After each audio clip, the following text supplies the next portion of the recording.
नमस्कार. आज आपण करणार व्हाईट सॉस पास्ता. त्याच्यासाठी एक कढई घ्या. कढईत थोडंसं पाणी टाका. पाण्यात थोडंसं मीठ टाका आणि त्याच्यात पास्ता टाका. हा मग उकळू द्या मस्त छान. थोडासा दबायला लागला की तो झालाय. मग तो बाहेर स्ट्रेन करून घ्या. त्यातलं पाणी पूर्ण काढा. नंतर एक पॅन घ्या. पॅनमध्ये तेल टाका. त्याच्यात कांदा घ्या. कांदा थोडा हलवत राहा. कांद्याच्या नंतर थोडंसं टोमॅटो टाका आणि शिमला मिरची टाका.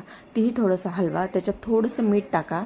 पूर्ण शिजवायच्या नाही, थोडंसं त्याचा कच्च्याच होऊ द्यायच्या भाज्या, पूर्ण नाही शिजवायच्या. नंतर मीठ टाकल्यानंतर एक पॅन घ्या. पॅनमध्ये बटर टाका.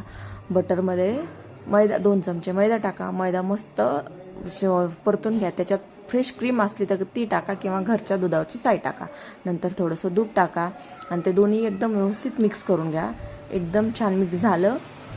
थोडं हलवलं की तो मैदा आणि ते पूर्ण साय एकदम मिक्स झालं की त्याच्यात चीज टाका. भरपूर चीज टाका. चीज जेवढं टाकाल तेवढं ते छान होतं. नंतर ती मस्त झालं आहे. त्याच्यात नंतर त्या सगळ्या भाज्या टाका. पूर्ण त्या भाज्या एकत्र मिक्स झाल्यानंतर त्याच्यात थोडंसं ऑर्गॅनो आणि चिली फ्लेक्स टाका आणि थोड्या वेळ थोडंसं मीठ टाका. तयार आहे आपला व्हाईट सॉस. आणि त्याच्यात आपला उकडलेला पास्ता टाका आणि तोही व्यवस्थित मिक्स करा. 2 ते 3 मिनटं शिजवा. तयार आहे आपला व्हाईट सॉस पास्ता. एक अप्रतिम अशी